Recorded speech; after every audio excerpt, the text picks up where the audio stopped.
All right, everyone, we're going to tackle financial statements right now. And I just want to show a full example where I put in the numbers. I know we've had some verbal examples where you kind of talked through how to do it. You have your other videos and resources, but I'll go ahead and show a full one for additional help.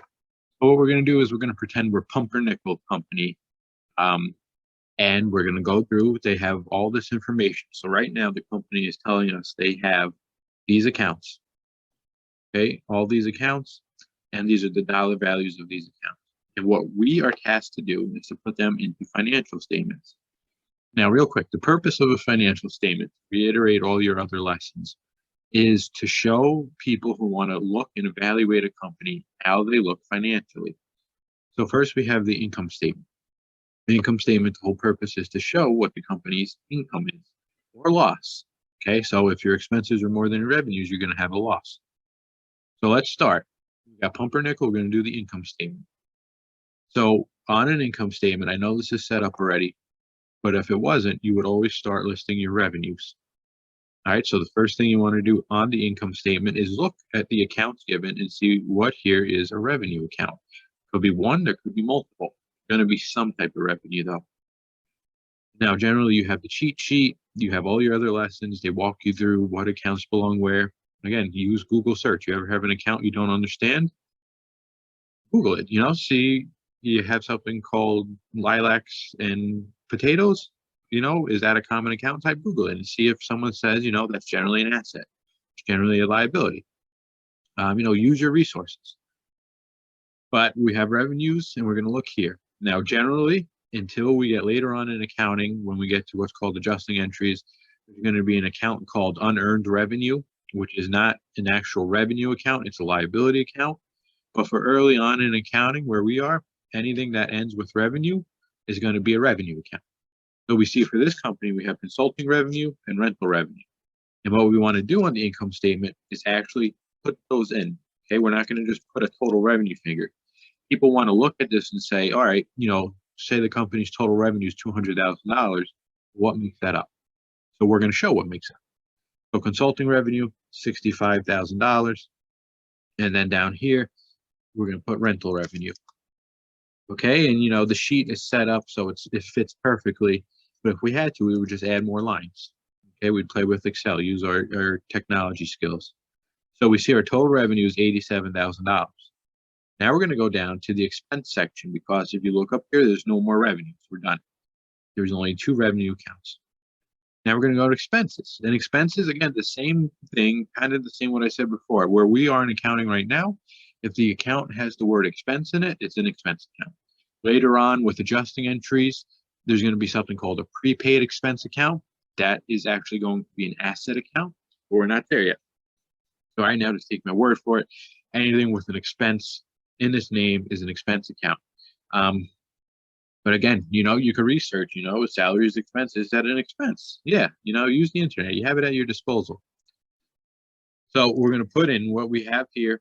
If we look at all this, the only expenses we have, if we keep coming, salaries expense, rent expense, selling and admin expense. So salaries expense, that's what you're paying your employees, 18,000. Rent expense, that could be what you're paying for your office space, for your warehouse. And then selling and admin expenses, that's like a lumped together category. It could be your utilities, minor overhead charges, $10,000. So we'll see, I have the Excel file set up. It's going to auto calculate this stuff for me. So total expenses, again, we're listing all of these separately, $40,000.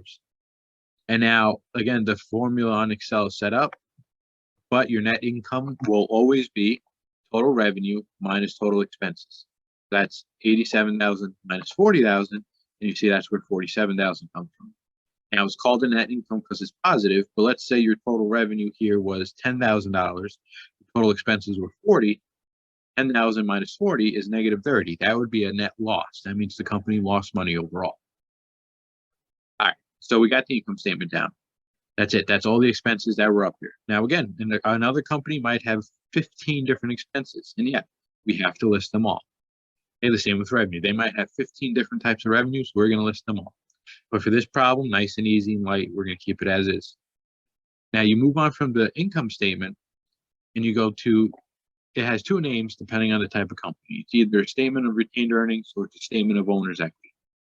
Okay, they're the same thing. They serve the same purpose. Statement of owner's equity is if you're a business and you're just like an individual owner. It only has one owner. Statement of retained earnings is when there are shareholders. So you're a corporation, okay, and people own shares of your company.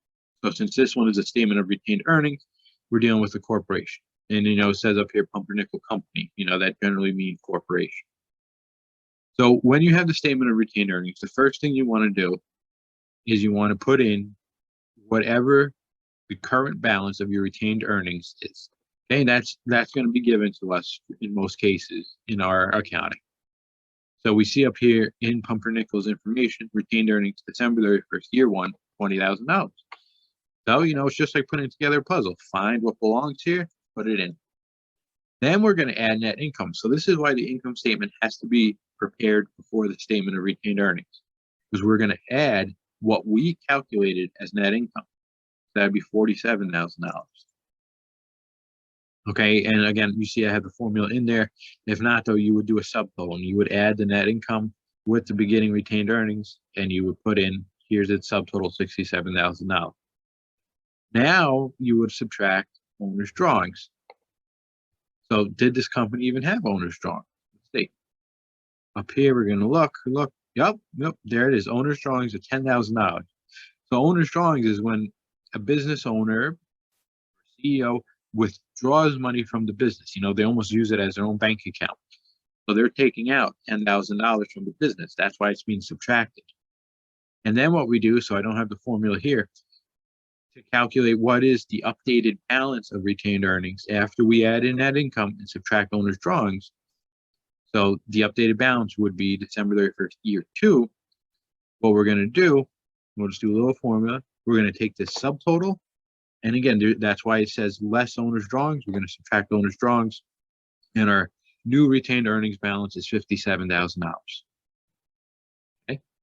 So now we could go down to the balance sheet. And now real quick, the statement of retained earnings or statement of owner's equity basically says and shows, hey, this is what is in the company right now that the owner could withdraw if they want.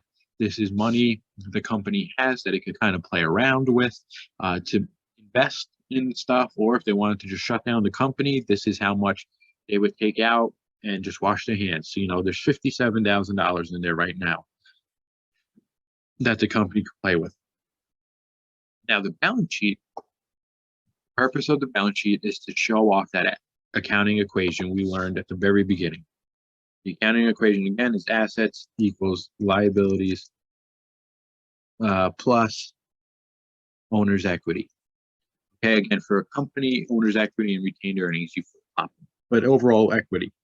So assets equals liabilities plus owner's equity. This is the purpose of the balance sheet, to show that the company's assets, when listed and added together, equal the combination of liabilities plus equity.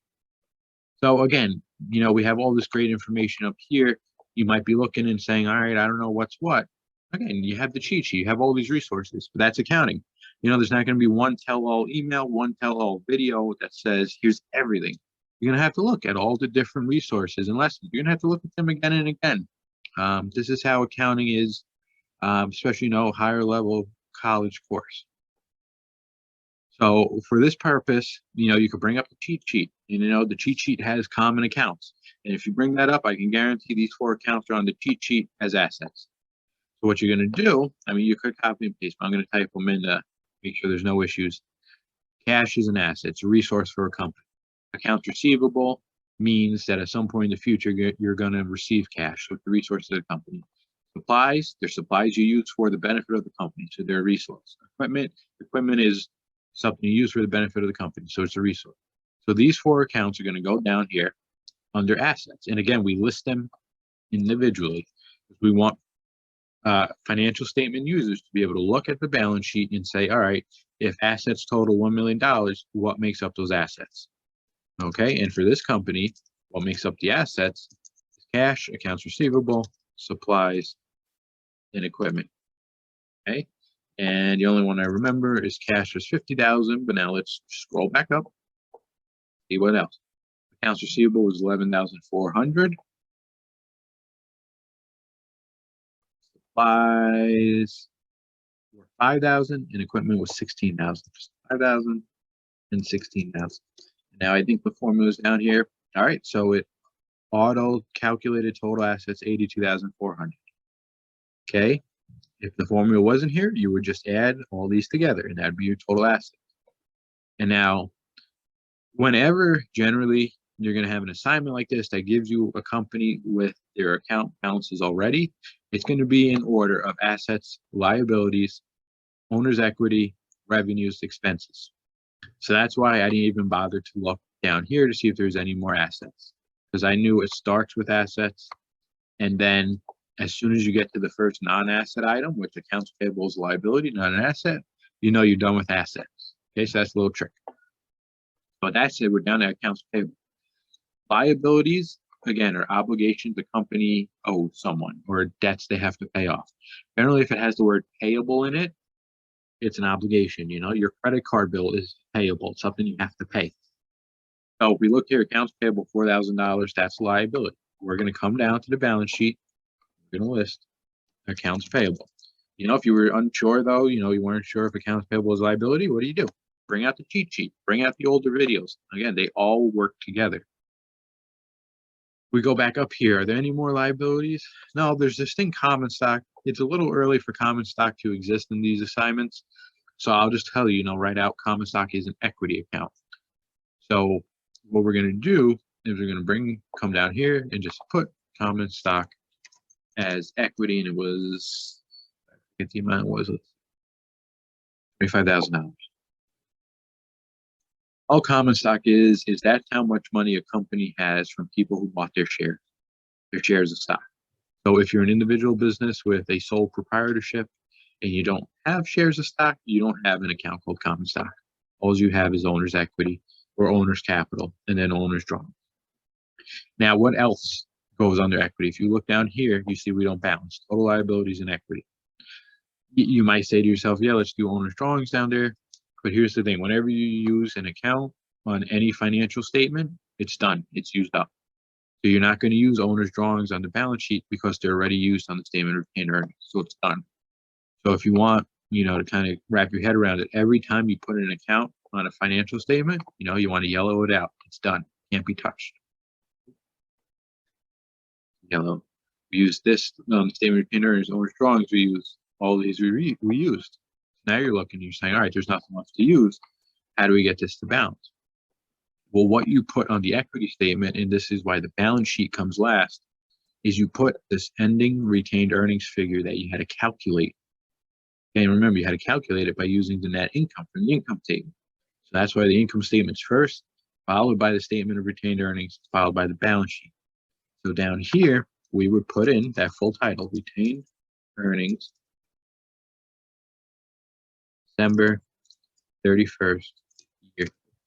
Okay, if it's not going to fit, once we put this in, we're going to type in 57,000. All right, and then real quick, I realized once I put this in, you see they don't match. That's because when I copied over this assignment material, cash was supposed to be 53,600. And I just put in the 50,000 even. So actually, we're going to do cash 53,600. And now we see total assets is 86,000, total liabilities and equities 86,000. Okay, so you see, again, that was just a mistake there. That should have been the 53,600 from the beginning. Once we update it all, the balance sheet does its job. It shows total assets, total liabilities, and equity. Okay, again, questions, send them my way.